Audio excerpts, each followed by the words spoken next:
Deshaun Strickland did the unthinkable on Saturday and dethroned Israel Adesanya in dominant fashion, completely neutralizing the game of Adesanya. He was unable to get any offense off against the constant suffocating pressure of Sean Strickland.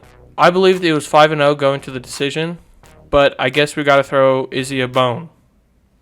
See what I did there? A full Sean Strickland video will come in the future, but for now, I will repeat the same formula I used for the other Sean video. Now that Strickland reached the top, there is movement in the division despite Dana White calling for a rematch. No, I think you do the rematch, absolutely. I mean, the rematch is interesting.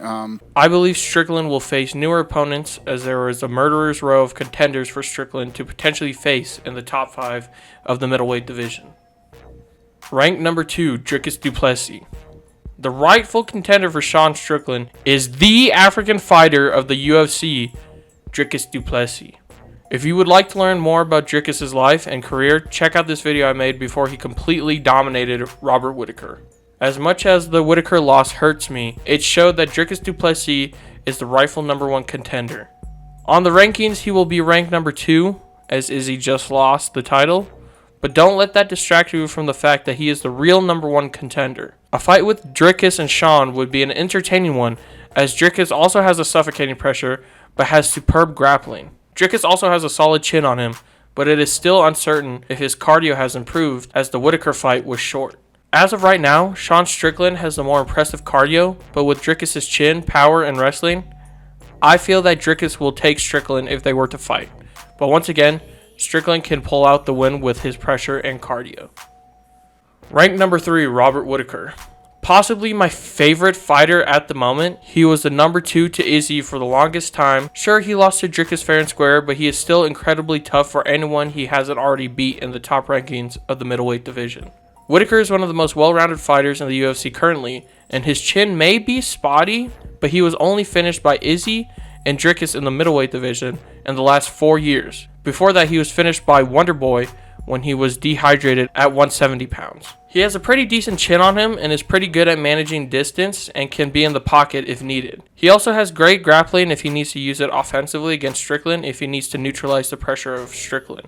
Whittaker also has great cardio and can go as many rounds as needed. Strickland did manage to catch Adesanya and knock him down, so he could pack enough power to finish Rob. Rob has many skills with kicks, punches, grappling. All he really needs to do is work on some submission offense.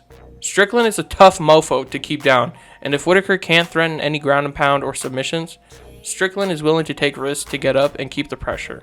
I don't see Whittaker gassing out Strickland with constant takedowns Merab style, but I can see him being elusive enough and catching Strickland with a 1-2 head kick combo, or Strickland can land a clean straight on Rob's sort of suspect chin and finish him. Ranked number 4, Jared Cannonier. This fight also seems like a possible matchup if Dricus is still healing from his injury. Strickland and Cannonier finished off the UFC's run last year as the final event of 2022. The match was razor close and could have been scored a draw, but Cannonier edged out the decision. Cannonier came in as the backup fighter for Saturday and could be in contention to face Strickland next, as they have a history together and could potentially sell pay-per-views. I see this mostly playing out the same way, possibly more in Strickland's favor, as he has a newfound confidence in dethroning someone who Cannonier couldn't get any offense off against. I can also see Cannonier coming in with some confidence, as his path to a title seems straightforward, as he has beaten Strickland before.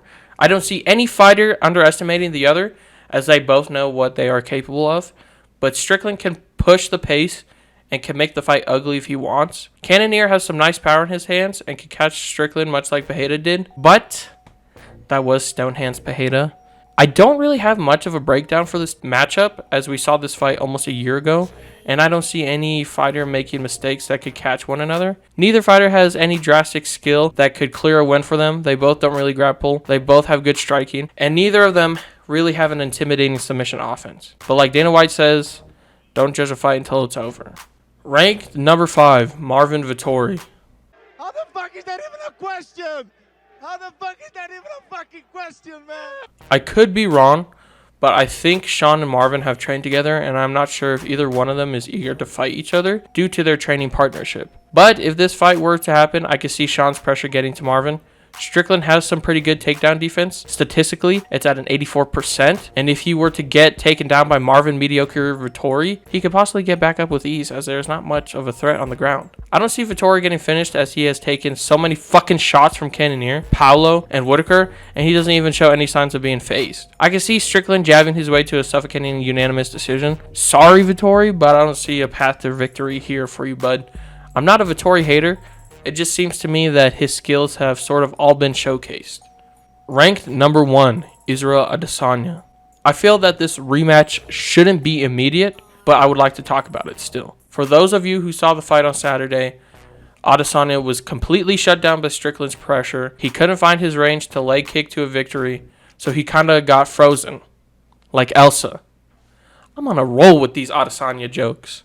Adesanya doesn't have the power to threaten Strickland's chin, so Strickland was confident enough to walk him down like a dog. Fuck, another one! Sheesh. Let's go, champ.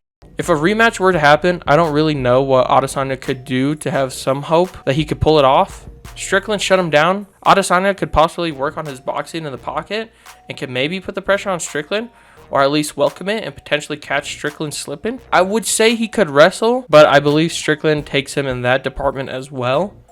Maybe Adesanya didn't prepare well enough because he thought this was going to be a cakewalk, but from what I saw, it was domination by Strickland, and I believe he would take it again. You thought the video would have been done after the Adesanya rematch. Nah, son, we got another banger middleweight fight coming up that can make waves in the division. The highly anticipated match between Khamzat Gourmet Chechen Chimaev and Paulo Secret Juice Red Wine Costa. Paulo Costa, after the ranking update, should be ranked number 6 still, and with an impressive win over the hype train Khamzat, there could be a case where he faces Strickland for a title. Paulo hasn't fought for a title since he got KO'd off that wine pack by Izzy in 2020. He still has great stand-up, KO power, and some pretty pog-ass grappling as he showcased against Rockhold. If he somehow manages to win against the wrestling machine in Khamzat and maybe shows that he could strike with him and out-grapple him, I would say he would be a bad matchup for Strickland. Only problem is his gas tank. I could see him blowing his load early against Strickland and getting smacked around in the championship rounds and potentially being finished by Sean. For the case of Khamzat, from what we've seen, he is an animal.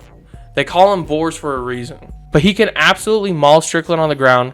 Strickland has a suffocating pace on the feet, but Khamzat has that on the ground. He is so explosive and can seemingly do it out of nowhere. He has the submission offense, and his hands aren't too bad either. Only problem is how he faces against middleweights. He has fought at middleweight before, but that was against bums, and I know he out-wrestled Jack Hermanson, but no offense, he isn't necessarily a world beater out there. It's too soon to say for our Gourmet Chechen over here, but as of right now, this may sound controversial, but I might roll with Khamzat. I'm sorry, but you know, his wrestling's too fucking nuts. But once again, Strickland has some good takedown defense, but the middleweight division lacks grappling outside of Khamzat and Dricus, so it is yet to be seen how Strickland faces against a wrestler of that caliber. Once a new champion is crowned, the division gets set on fire. There is so much more movement, and it is great for the sport. Sean showed us that his iCarly stance is a lot better than it looks. He is a great fighter who is always game and will literally fight anyone. It is such a great story to see someone from Strickland's background come back from the worst start in life to becoming a UFC champion. Shout out to Sean Strickland, but like I said in the O'Malley video, it's easier to get to the top than it is to stay there. Good luck to Strickland, and a full video of him coming out soon.